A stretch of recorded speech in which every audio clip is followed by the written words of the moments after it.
Yesu nashimwe cyane, ndanezerewe kandi kongera kugaruka kuri iyi kamera kugira ngo tuganire ijambo ry'Imana. Nari mazeho iminsi tudahura, ariko kandi Imana iciriye inzira, Imana ihabwa icyubahiro. Nitwa Pasiteri Gaudence Mugeni, n'ubundi nari mazeho iminsi itari mikeya, ariko ndagarutse kugira ngo tuganire. Nkuzaniye icyo Umwami Imana ashyize ku mutima wanjye. Ndakwinginze kugira ngo umpe umwanya wawe ukurikire ubutumwa nkuzaniye. Hari abo buri bukuvane, hari n'abo buri buze kukugeza. Ndagira ngo nkubwire ko ijambo rikomeye cyane, maze igihe kinini ubeshya Imana n'abantu, ubeshya Imana n'abantu nawe ubwawe wibeshya. Igihe kirageze ngo ugaragarize Yesu ko umukunda, mwereke ko umukunda, mbega umwereke urukundo umukunda. Mwereke urukundo umukunda atari amagambo, birakwiriye kandi Imana iguha umugisha. Reka dusenge Imana. Imana yacu, mu izina rya Kristo Yesu, turagushimye kubw'uyu mwanya mwiza uduhaye kuganira ijambo ryawe. Nanone Mwana, ngwino ushyigikire iki kiganiro, ijambo ryawe, ubutumwa bwiza umpaye bugira icyo burema mu mitima y'abakunzi bawe by'ukuri. Umwanya wose ni uwawe, utangirane nanjye kandi usozanye nanjye Mwana, kandi ukurikirane amakuru y'aho ubutumwa bwageze kugira ngo bigire umumaro abera, mu izina rya Kristo Yesu, amen. Yesu ashimwe cyane. Hanyuma umutwe w'iri jambo nkuzaniye uravuga ngo mbese ko ukunda Yesu, cyerekana ko umukunda ni iki? Wabona cyerekana ko ukunda Yesu? Urabivuga, ariko noneho igihe kirageze ngo ubishyire no mu bikorwa, kandi Imana izaguha umugisha. Urugero ukundamo Yesu ni rwo rugero ugera umubona nawe. Iyo umuntu afite inshuti ye, agerageza kuyihamagara kenshi, akamenya amakuru, ko yiriwe, ko yaraye se, niba ari muzima cyangwa se arwaye. Inshuti yawe ugerageza uko ushoboye mukaganira. Inshuti yawe ntabwo ijya kure, kandi inshuti yawe muri cya gihe cyo kurambagizwa, byibuka ukiri umukobwa cyangwa se uri umusore, cyangwa se uri umusore nawe uri umukobwa, fiyanse wawe ntabwo yishimira yuko wamuharika undi muntu. Gerageza kumwereka ko umukunda. Hari utuntu abarambagizanya bakora, rimwe na rimwe yamuha impano, gerageza kumubwira ijambo ryiza, mbere gerageza kumunezeza. Umukunzi wawe, umukunzi wacu ni Yesu Kristo rero, kandi ni umukunzi mwiza. We ntabwo akubeshya. Yesu ntabwo yakubeshya, ntabwo Yesu yatubeshye, ntabwo yigeze atubeshya.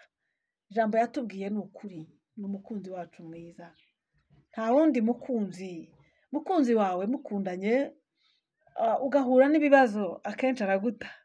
Niyo mukundana ukagira ibyago ugacika ukuboko ugakora impanuka ugacika ukuboko, cyangwa se ukavamo ijisho, cyangwa se ugakuka amenyo, araguta, kuko ntiyagusohokana nta menyo ufite, ntiyagusohokana nta kuboko ufite, ntabwo yagusohokana nta jisho ufite. Hari ijisho udafite urebesha rimwe, kuko wamusebye. N'abakureba bavuga bati uriya muntu ntabwo bakwiranye. Ntabwo bari bakwiranye. Uriya musore yari mwiza, uriya mukobwa yari mwiza, nawe utangira kugira isoni. Ariko Yesu we, umukunzi wacu Yesu, ntabwo akubenga, ntabwo yakubenga wagize ibibazo, ntabwo yakubenga urwaye, ntabwo yakubenga wabaye kajorite muragumana, akajya kuganiriza, akagukoraho, akaguhumuriza, akakubwira ati humura ndi kumwe nawe, ndetse akagukiza. Imana ishimwe. Iyo idakira nayo akabana nawe akakwihanganisha mpaka wambutse usohotse mu mubiri muri kumwe. Imana ishimwe cyane, Imana ishimwe cyane. Reka dusome ijambo ry'Imana dusanga mu butumwa bwiza bwa Yesu Kristo bwanditswe na Mariko. Ubutumwa bwiza bwa Yesu Kristo bwanditswe na Mariko, hano mu bice 14, ibice 14, umurongo wa 3 kugeza ku murongo w'9. Hanyuma tumve amakuru ahari icyo arimo kutubwira. Dusome mu izina rya Yesu. Ni ibice 4, umurongo wa 3 kugera ku murongo w'9. Haranditse ngo, umutwe w'amagambo uravuga ngo Yesu asigirwa amavuta mu nzu ya Simoni w'umubembe. Ubwo Yesu yari ari i Betaniya mu nzu ya Simoni umubembe yicaye arya, haza umukobwa ufite umukondo w'amavuta meza y'igiciro cyinshi cyane, ameze nk'amadahano y'agati kitwa narada, nuko amena umukondo amavuta ayamusuka ku mutwe. Bamwe muri bo bararakara bati, aya mavuta apfushijwe iki ubusa, ko yajyaga kugurwa idenariyo zisaga 300 zigahabwa abakene. Baramwivovotera. Ariko Yesu arababwira ati, nimumureke, muramuterera icy'agahinda ko angiriye neza cyane. Murongo wa 7, abakene bo muba muri kumwe nabo iteka, kandi aho mwashakira mwabagirira neza, ariko jyeho ntituzahorana iteka. Akoze uko ashoboye, abanje kunsiga amavuta ku mubiri, kuwutunganiriza guhambwa. Ndababwira ukuri yuko aho ubutumwa bwiza buzigishirizwa hose mu isi yose, icyo uyu mugore ankoreye kizavugirwa kugira ngo bamwibuke. Imana ishimwe cyane. Reka dusome kandi nanone ubutumwa bwiza uko bwanditswe na Yohani, ibice 21, 15, umurongo wa 18. 15, ibice 21, umurongo wa 15 kugeza ku murongo wa 18. Turahera ku murongo wa 15 tugeze ku murongo wa 18. Yesu abaza Petero 3 ko amukunda. Nuko bamaze kurya, Yesu abaza Simoni Petero ati, Simoni mwene Yona, urusha kunkunda? Aramusubiza ati, ye. Aramusubiza ati, ye, mwami, uzi ko ngukunda. Aramubwira ati, ragira abana b'intama banjye. Yongera kumubaza ubwa kabiri ati, Simoni mwene Yona, urankunda? Aramusubiza ati, ye, mwami, uzi ko ngukunda. Aramubwira ati, ragira intama zanjye. Amubaza ubwa gatatu ati, Simoni mwene Yona, urankunda? Petero ababazwa nuko amubajije ubwa gatatu ati, urankunda? Nuko aramusubiza ati, mwami, menya byose, uzi ko ngukunda. Yesu aramubwira ati, ragira intama zanjye. Imana ishimwe cyane. Katurongera kandi dusome nanone igitabo cy'umuhanuzi Yeremiya, ibice 31, umurongo wa 16 gusa, aho turasoma A na B. Reka dusome mu izina rya Yesu. Igitabo cy'umuhanuzi Yeremiya, ibice 31, umurongo wa 16. Uku niko Uwiteka avuga ati, vuza ijwi ryawe we kuboroga, n'amaso yawe ye gushokamo amarira, kuko umurimo wawe uzaguhesha ingororano, niko Uwiteka avuga. Amen. Turekera aha nashatse kugeza kugira ngo tuganire kandi. Imana yacu nishimwe cyane. Hariyo umuntu waririmbye indirimbo numva intangaje cyane, nubwo ntazi kuririmba, ngira ngo ndirimbeho gatoya. iravuga ngo abantu benshi bakunda kuzaba mu bwami bw'ijuru. Abantu benshi bakunze kuzaba mu bwami bw'Imana, ariko kureka ibyaha ngo basobanukirwe iby'iryo banga bikabananira. Abantu benshi bakunze kuzaba mu bwami bw'Imana kuko ari bwiza, ariko kureka ibyaha ngo basobanukirwe iby'iryo banga bikabananira. Reka ndekere aho ngaho. Abantu benshi iyo bamaze kubwirwa ubutumwa bwiza bikabanyura, bakajya bumva bibaryohera, ntabwo bamenya ibanga ryo kubibamo. Ibanga ryo kubibamo rero ni ukugendana na Yesu, ukagirana nawe ubushuti budafite icyabuhubanganya, budafite icyabucogoza, ukagirana nawe ubushuti budafite icyatuma bucogora. Umunsi umwe Yesu ngo yari ari i Betaniya, ari mu nzu ya Simoni w'umubembe barya. Hinjira umwana w'umukobwa, hinjira umukobwa. Bibiliya irambwira ngo hinjira umukobwa afite umukondo urimo amavuta. Hanyuma ngo amena umukondo, amavuta arimo ayasuka ku mutwe wa Yesu, ayasuka kuri Yesu, ayasuka ku mutwe wa Yesu. Amaze kuyasuka kuri Yesu ngo arahumura, ngo yari amavuta meza y'igiciro, ngo ameze ngo nk'amadahano y'agati kitwa narada. Mbe ni amavuta meza, yari afite impumuro nziza ikwira mu nzu bari bicayemo. Bumva ukuntu ameze neza bararakara. Ababitsi b'amafaranga, ababitsi b'imiya, abakunzi b'imiya, abadiyakoni, abarimu se cyangwa abapasitori birashoboka. Ariko icyo gihe ntabwo bari bahari, nta bigishwa bari bahari. Na Yuda Isikariyota yari ahari. Barababara, baravuga bati aya mavuta apfuye ubusa, n'abakene bari hano, aya mavuta yagomba kugurishwa akavamo idenariyo 300, akajya guhabwa abakene, agakora umurimo. Byumvikana ko na wa wundi wakoragamo agashyira mu ruhago rwe yaravuze ati yo bayagurisha nari kubonaho nibura kimwe mu 10, nari kubona icyo nkataho. Ariko Yesu ngo arabareba, arababwira ati kweri uyu mukobwa mwimutera agahinda, uyu mugore mwimutera agahinda, kuko akoze uko umutima wawe ubishoboye, akoze neza, angiriye neza, asutse amavuta ku mubiri wanjye, arawusize, ansize amavuta, awugiriye neza. Buriya abandi bashobora kujya mu muriro akavuga ati buriya hari ikindi kintu cyihishe inyuma, hari ubundi bwiza, hari ukundi kuntu ashobora kumera. Ariko bumva abuze ikintu gikomeye gihabanye n'ibitekerezo byabo. Arababwira ati aya mavuta uyu mubiri awusigiye guhambwa.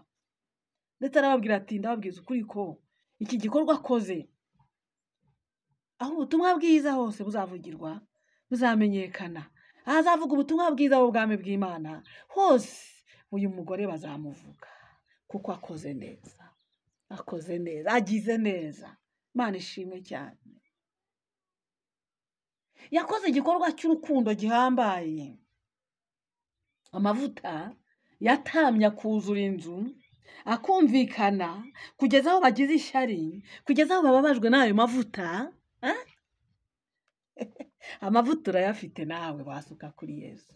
Nawe urayafite cya gihe ubwiriza ijambo ry'Imana, cya gihe uvuga ubutumwa bwiza, isi yose igahembuka, isi yose igafashwa. Wari upfuye agakira, wari umugaye agahembuka, wari ubuze ibyiringiro by'ubuzima agakira.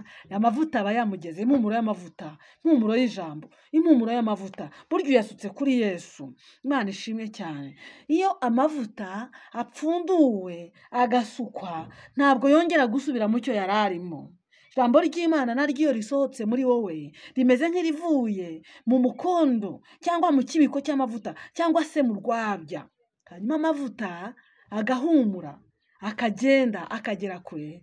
y'aho uri, akagera kure y'aho uba, akagera kuba muri kumwe, akagera no ku bandi. Ubutumwa bwiza buraguka, hanyuma bugakora umurimo uhambaye. Benshi bakubona ubwiriza cyane batangira kuvuga ko wasaze, abandi batangira kuvuga ko ujya n'ikuzimu, ndetse n'ibyo uvuga ndetse n'ibyo ubwiriza atari wowe bifite ahantu birimo bituruka. Ntabwo bemera ko biva ku Mana, baravuga ngo biva ikuzimu. Bamwe baravuga ngo biva ikuzimu, abandi bakavuga batarihangishaho, bagira uburyo babyita. Ariko ndagira ngo nkubwire, asama, ufite umukondo w'amavuta, nawe wasuka kuri Yesu. Iyo uvuze ibya Yesu, ubutumwa bwiza bukamamara, abantu benshi bakizera, abantu benshi bagahinduka, impumuro nziza ikumvikana. Benshi bagira ishyari, batangira kukurwanya ngo usubire inyuma ucogore, batangira kuguca intege, bakerekana yuko uri imburaburyo, bakerekana yuko umwanya wawe upfushije ubusa, hari ibindi wari gukora bikunguka. Ariko ndagira ngo nkubwire, aho ubutumwa bwiza buzagera hose, amakuru yawe azamenyekana, kabone naho uzaba warapfuye, ubutumwa bwiza wabwirije buzasigara buvuga. Imana ishimwe cyane kandi ihabwe icyubahiro. Komeza uvuga, bikore baguca intege. Uriya mukristo, makuru y'umugenzi, amaze gutoragura umuzingo w'igitabo mu mudugudu yari atuyemo, awusomye amenye ko umudugudu atuyemo ari umudugudu urimbukiro, kandi umuzingo w'igitabo umuyoboye, ururembo rwera Siyoni akwiriye guhungiramo uwo mudugudu. Uriya muzingo w'igitabo uramubwiraga ngo vuba cyangwa se kera uyu mudugudu witwa rimbukiro uzarimbuka, urimbukane n'abawurimo, ushirane n'abawurimo, abakomeye n'aboroheje. Atangiye gufata icyemezo, amaze kumenya icyo uriya muzingo w'igitabo wamusobanuriraga, atangiye gufata icyemezo ngo ahunge, umuryango we watangiye kumuca intege, babona ni nk'umusazi, batangira kumubona nk'umuntu wayobye. Nawe niko bagufata iyo wari uri mu buzima bw'ibyaha, hanyuma ugafata umurongo mwiza wo guhindukirira Kristo, batangira kuguca intege, abo mwasangiraga, abo mwabanaga, abo mwagendanaga. Imana ishimwe cyane. Wowe rero ufite iby'Imana yakubikije muri wowe, umeze nk'uriya mukobwa ufite umukondo w'amavuta, uhanura, ubwiriza, ufasha abantu, uhumuriza abantu. Iyo mpumuro nziza ukwiza mu bantu imeze nk'ariya mavuta. Ndagira ngo nkubwire, ariya mavuta amaze kugeraho kuko abategurira guhambwa, baranahambwa. Rega kamere yabo y'iby'isi n'iruba ry'iby'isi n'ibyaha birapfa. Aramanuka akagenda akagerayo agapfa, agomba kubanza gupfa, hanyuma akazamuka ari mushyashya, kujya kwezwa, kujya gutunganywa, kujya kubabarirwa. Imana ishimwe cyane. Gukurwaho ya miba y'ibirego, ya miba y'ibyaha wagendanaga, gukurwaho ya kamere yakuzengerezaga, gukurwaho ya kamere yakubuzaga kubana n'abandi, gukurwaho ya kamere yakwangirizaga ubuzima. Ni ugupfa, ni uguhambwa, mu yandi magambo, hanyuma ukazamuka uri muzima. Mwami Yesu koko abo yagiriye neza, abo yagaburiye, abo yafashije, abo yakijije, nibo bamwishe, baramwishe. Burya yategurirwaga gupfa, yategurirwaga kuba igitambo. Aramanuka aragenda agerayo, amarayo 3, ariko nyuma yagombaga kuzuka. Imana ishimwe cyane, yagombaga kuzuka anesheje urupfu na kuzimu. Imana ishimwe cyane. Utari wahambwa nawe ngo ugende ugereyo. Amavuta tugusukaho ni ijambo ry'Imana. Amavuta dusuka ni ijambo ry'Imana, ni ibigufasha muri uru rugendo. Hanyuma tugusukiraho amavuta gupfa, guhambwa. Ariko uru rupfu, Imana ishimwe cyane, ntabwo ari urupfu ugereranya n'urw'umubiri. Buriya Yesu urupfu yapfuye, ndagira ngo nkubwire, rwashushanyagaho urupfu wagombaga gupfa uzize ibicumuro n'ibyaha byawe. We yapfuye mu mwanya wawe. Imana ishimwe cyane. Ariko nawe umaze kumva ukizera, ubanza ugapfa mu buryo bw'umwuka. Urapfa, urapfa ukagenda ukagerayo, ibyo ukunda ukabihamba iyo ngiyo, ibyo wabanaga nabyo ukabisiga iyo ngiyo, warangiza kandi ukazamuka ubaye mushyashya. Petero yagendanye na Yesu, ndetse Petero akagerageza kwivugira cyane, akamubwira ati ni ukuri mwana, ngo bazakwica, ngo bazagufata, ngo uzagambanirwa, umwanzi agufate, ngo maze bakwice. Aravuga ngo nzaba mpari nanjye. Umuryango wabo bari abantu bakaze, bagenda n'inkota, bitwaza inkota. Uzabona abantu bitwaza inkoni burya bayiteguye kurwana n'ikintu icyo ari cyo cyose. Nawe ngo Yesu baramufashe, arangije avanamo inkota, yarayikenyereyeho, afata ugutwi kumwe muri abo nagucaho. Ariko Yesu aramubwira ati subiza inkota mu rwubo, ati ntabwo ari uko urugamba rurwanwa. Agusubizaho atuwicisha inkota azayicishwa. Petero atangira gucika intege, ndetse Yesu yari yamubwiye umunsi bari bufate Yesu, yaramubwira ati ni ukuri Petero, nubwo uvuga byinshi kurusha abangaba, ariko inkoko irajya kubikunyihakanya gatatu, uraba umaze kunyihakana gatatu. Petero niko byagenze, bafashe Yesu. Ageze mu nzu y'umutambyi, batari ku nguyu nawe yari ari kumwe nabo. Umwana wo muri urwo rugo aramubwira ati ariko ko mbona uvuga nkawo. Undi nawe ati nyamara arasa nabo. Ati ni ukuri ntabwo muzi.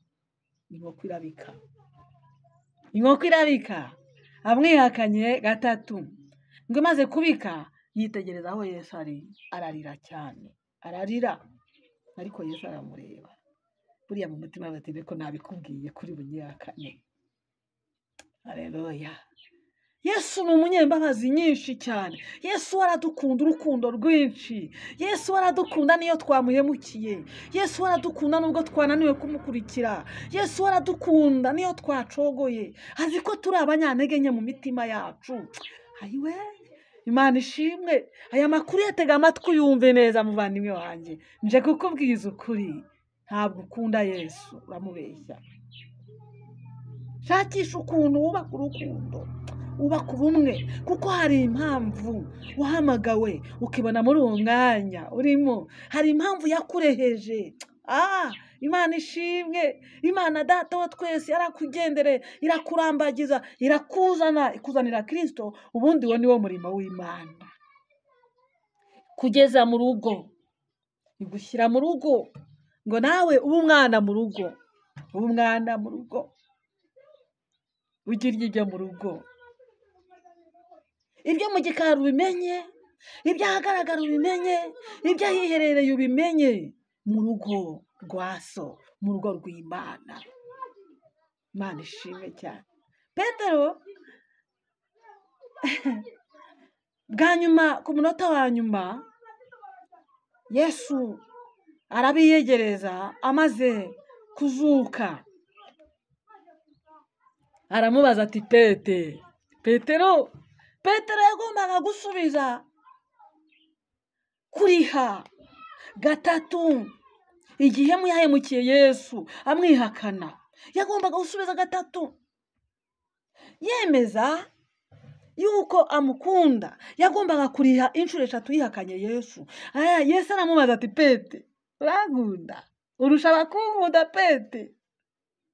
Ndagira abana b'intama banyu. Imana ishimwe. Arongera aramusubiza ati mwami, uzi byose, uzi ko ngukunda. Aramubaza bwa kabiri, aramubwira ati Petero, Simoni mwene Yona, urusha abakunkunda? Petero ati urabizi, uzi ko ngukunda. Yesu arongera aramubaza bwa gatatu, hari inshuro ya gatatu yamwihakanye. Aramubwira ati Simoni mwene Yona, urankunda? Ragira abana b'intama banjye. Haleluya. Ragira itorero, ragira umukumbi, ragira intama zanjye. Imana ishimwe cyane. Urukundo ukunda Yesu rungana gute?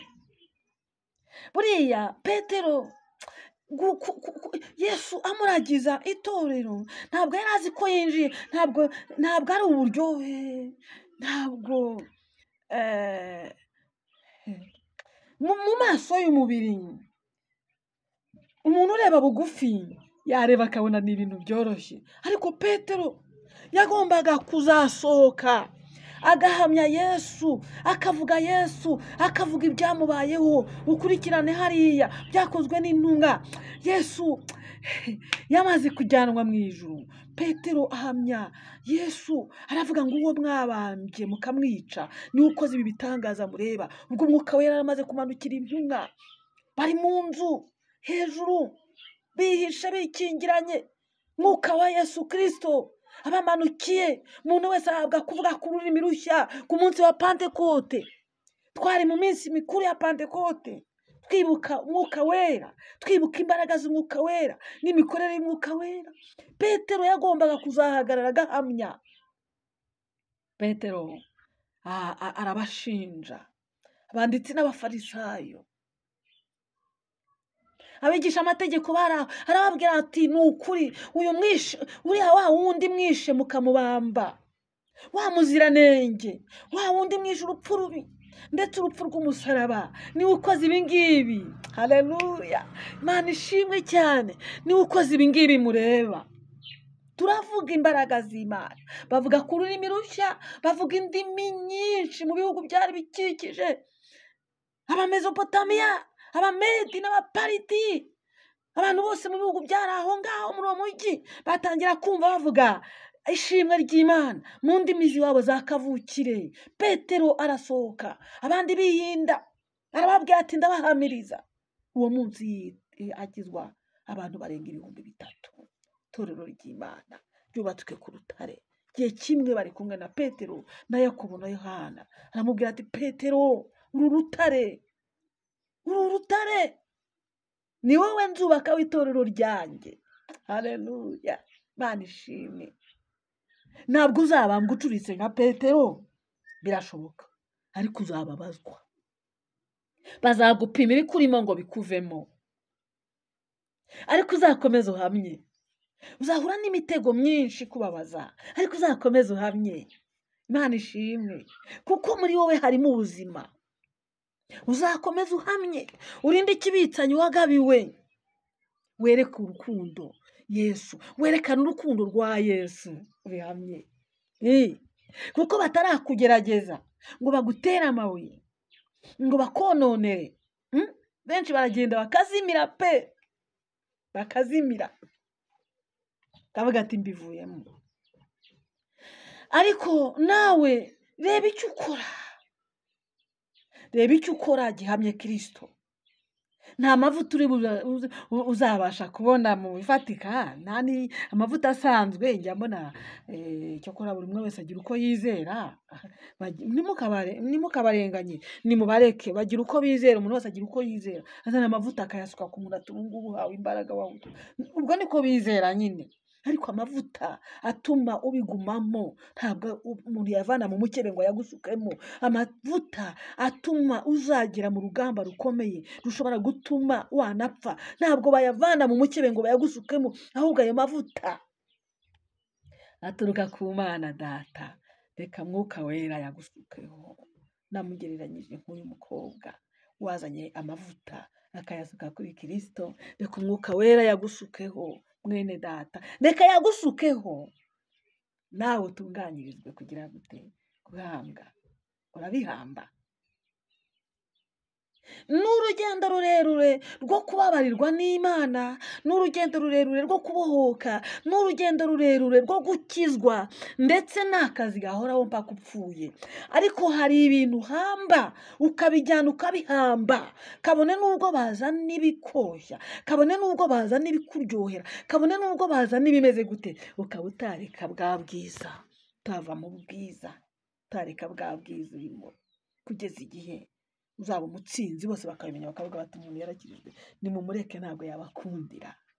Kakurangira umupfumu uhambaye, tanga imigisha, kavuga uti namenye Umwami Yesu. Bakakurangira haturuka imitungo, babonye yuko ukennye. Turajyayo tukazana imodoka, turajyayo tukubaka amazu, ariko kuko hari icyo wamenye neza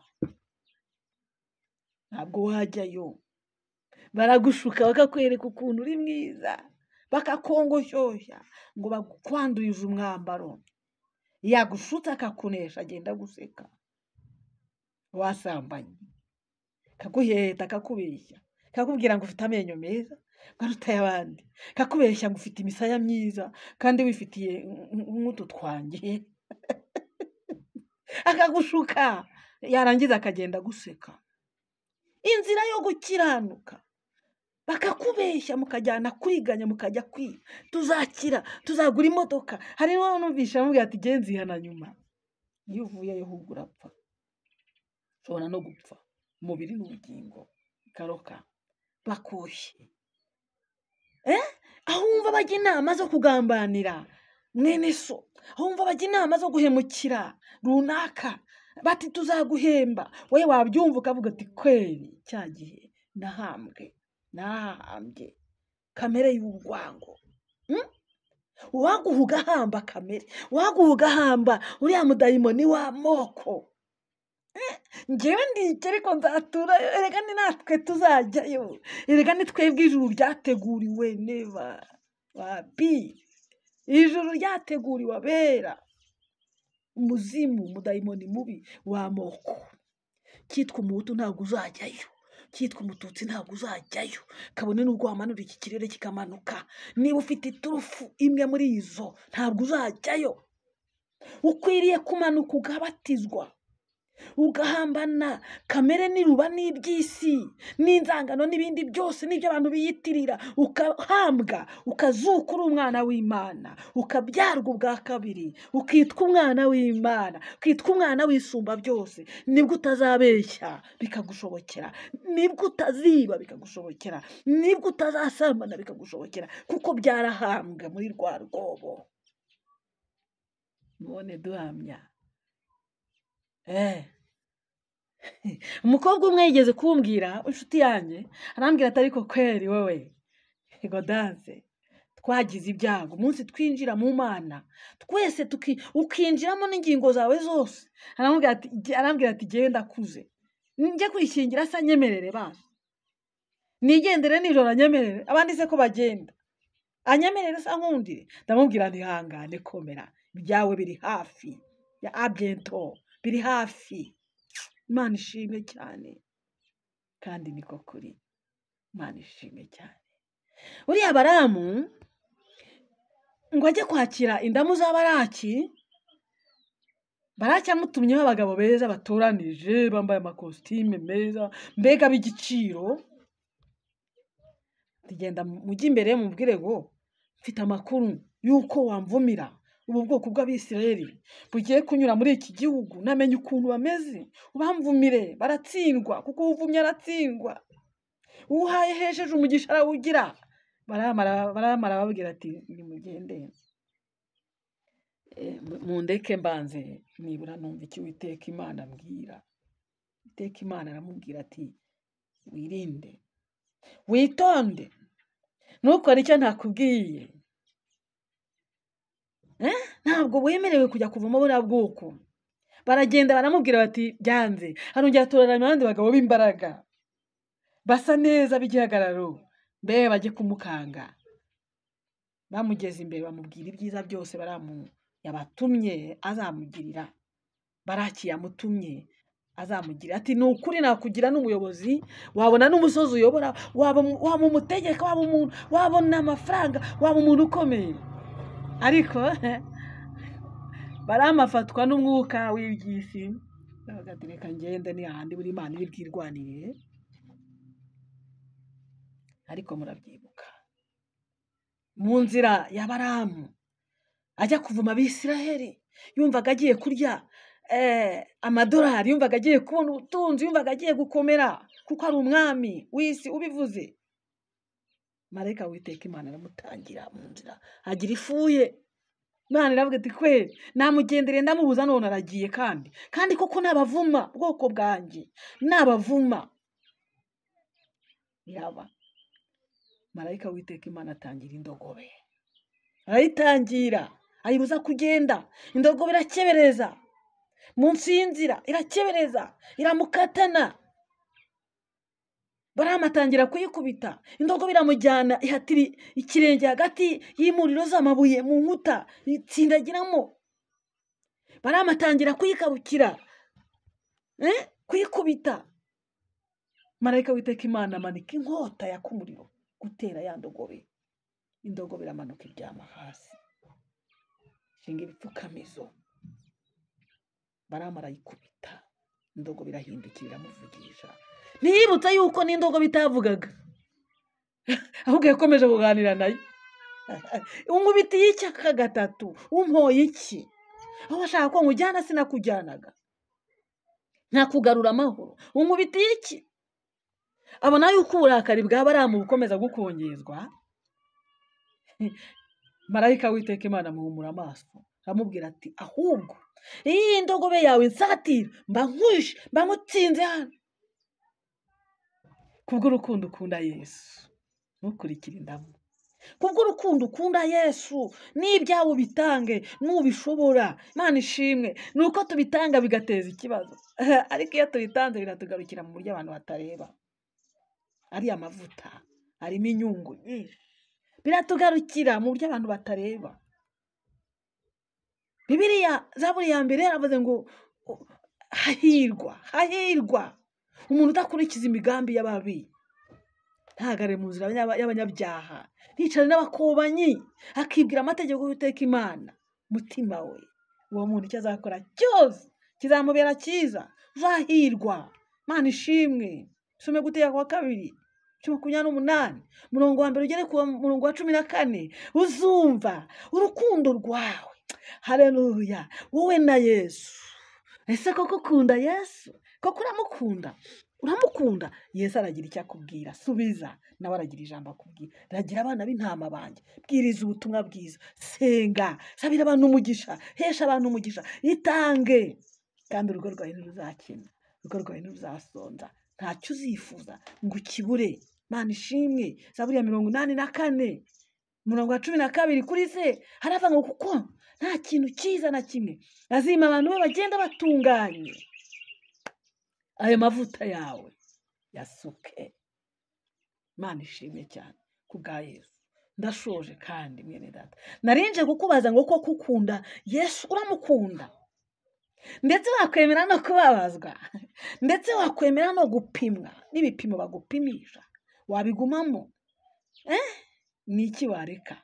Ibyo wagiye ureka bagiye babivugaho bati imitungo yayimariye hanze, yajyanye ibya 10, yajyanye amaturo, yajyanye ibi n'ibi, kandi afite abana 7, kandi afite abanyeshuri, kandi afite ariko nta mwana wawe uzabura amanota, uzaburanye Imana.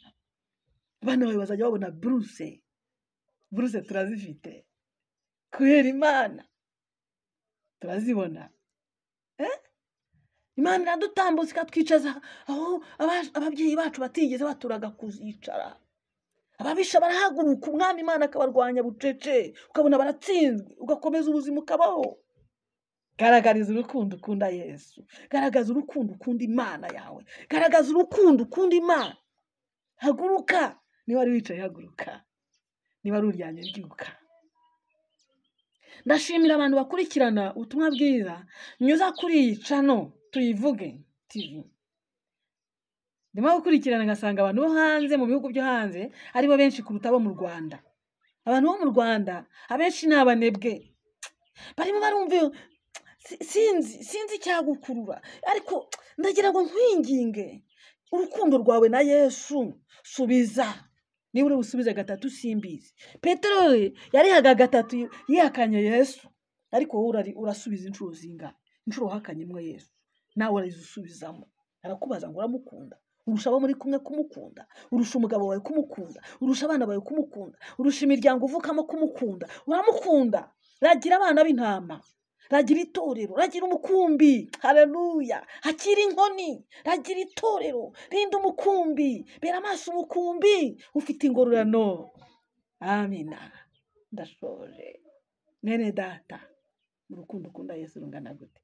Ntibavuga gato gahita ujya kwihisha, ntibakuvuga gato gahita ubivamo, ntibakuvuga gato no gusenga ukabireka. ntusonza ugahita ujya ahandi katira ahandi.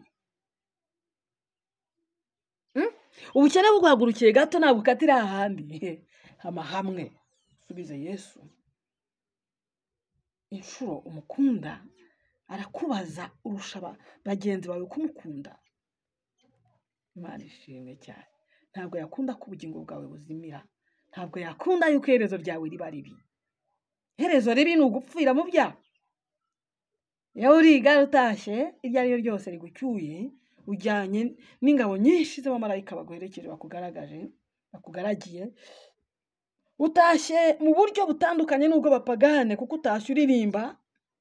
Batubwiye ubuhamya bw'umubyeyi umwe Imana yabwiye igare ryihuse ngo yafashwe ku ikamba ry'amashanyarazi ngo ahita yitahira. Yari yabibwiwe bayivuba hasi nanamuzi, ariko narababwira iryo gare ryihuse n'iry'Imana pe.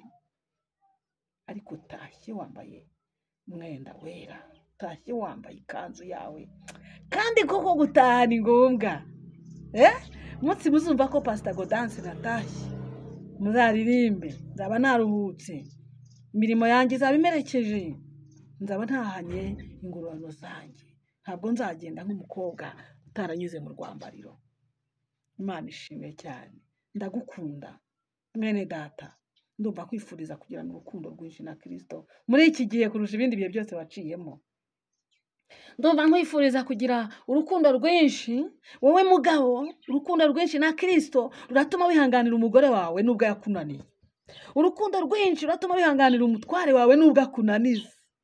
Urukundo rwinshi ukunda Yesu ruratuma wihanganira abana bawe nubwo bakunaniza. Urukundo rwinshi ukunda Yesu ruratuma utanga umwanya wawe kugira ngo uhamye Kristo. Urukundo rwinshi ukunda Yesu ruratuma wihanganira ubuzima urimo. Wari ugiye gukora divorce, wari ugiye kuruta, wari warutaye, ndetse warananditse, wandika ibaruwa isezera, wandikira imiryango, waranditse, ariko urwo rukundo nirugufata aka kanya mu izina rya Yesu. Ubu ukoze divorce na Kristo, igakwihanganira ibigeragezo, igakwihangana, amavuta yawe ye gupfa ubusa. Imana ishimwe. Imbaraga zinesha zituruka muri Kristo Yesu. Niba warapfuye ugahambwa mu buryo, ugahamba kamere zose, ugahamba gusharira n'umujinya, ugahamba igomwa, ugahamba inzika, ugahamba bya bindi byose ugambirira. Tujya tubona abagore benshi bagirira n'abagabo babo, tujya tubona abagabo bagirira n'abagore babo, tujya tubona abantu bahemukira ababyeyi babo bashaka indonke. Ariko ibyo niba warabihambye ukazuka, ukazamuka mu murongo mwiza wo gukiranuka, ukazuka ufite umutima wo kwihangana, ufite umutima wo kubabarira, ufite umutima wo kwizirika, ukarya utuvuye mu kuboko kwawe. Haleluya. Hereza Imana icyubahiro kwe wowe unkurikiye. Imana ishimwe cyane. Nta yindi nzira. Aya mavuta twagusutseho, twasutse, turimo dusuka aya mavuta y'ijambo ry'Imana, rirahumura, riragenda rigere mu bihugu by'amahanga, rizenguruka igihugu cy'u Rwanda, rigere ku bantu basobanutse babasha kugira aya matelefoni cyangwa se imbuga nkoranyambaga, babasha kumva. Aya mavuta aragenda agere kure. Amen. Agusutsweho nawe. Ayasutswe kuri Yesu ngo ajye kuba igitambo, ariko wowe agusutsweho kugira ngo nawe ujye gupfa. Bice kamere niruba n'ibyaha. Imana ishimwe cyane. Uzahukane gukiranuka, uzamuke, kugira ngo naho uzaba uriho cyangwa se warapfuye, uzaba ubikiye ubugingo. Waba ugituye muri uyu mubiri w'icyo ubugingo, n'igihe uzaba warimutse muri iyi nzu ariyo mubiri, uzasinzirana ubugingo, uzazukana ubugingo. Imana ishimwe. Ndashoje. Imbaraga z'urukundo ziguhata kwihangana. Imbaraga z'urukundo ukunda Kristo ziguhata kwihanganira imiruho n'imihati y'iyi si. Imbaraga z'urukundo zituma ibyo ufite ubasha kubitanga, ugafasha abakene, ukagaburira umushonji, ukihanganira ubabaye, ukagira uwo uzatangaho ubuhamya nibura nafashijwe, narengeye, nagize.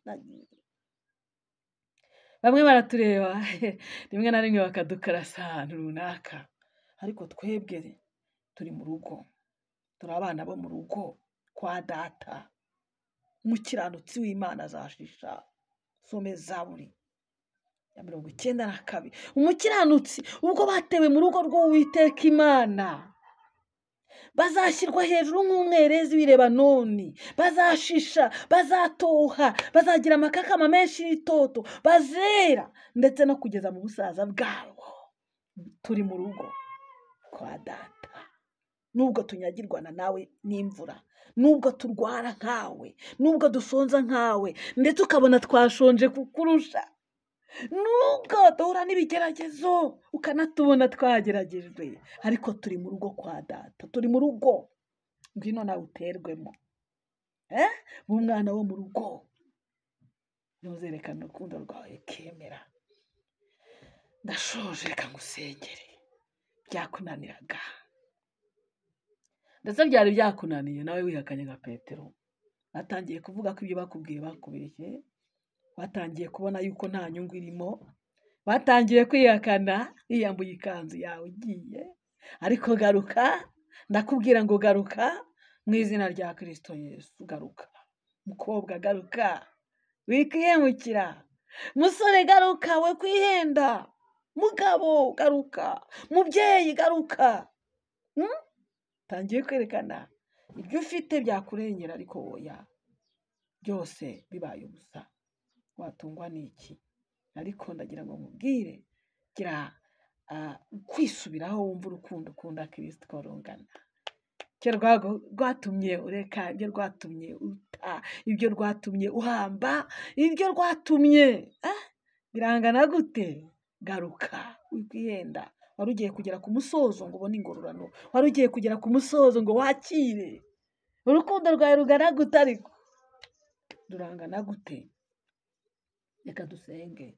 Mana yacu, mu izina rya Yesu, niwe wenyine waduhamagaye, niwe watureheje. Mwami Imana, ijambo rirambwira aho Yesu yigeze yavuga, Yohana 6:37, aravuga ngo uwo data ampa wese aza ahondi, kandi uza ahondi sinzamwirukana. Mwami Imana, nyemerera ngufashe abantu bawe bakurikiye iki kiganiro, ari mu mahanga, ibihugu by'amahanga, hano mu gihugu cy'u Rwanda, aboroheje n'abakomeye bashe gukurikira ikiganiro, abakunzi bawe Kristo bongerwemo izindi imbaraga mu izina rya Yesu. Kandi umuntu wese asobanukirwe icyo akwiriye gukora, icyo agiye gukora, kugira ngo nawe, haleluya, yemerwe, ahabwe umurimo, aragira umukumbi, aho ari, aho atuye, aho aba. Mwami, abasha kugira umumaro mu bantu waremye.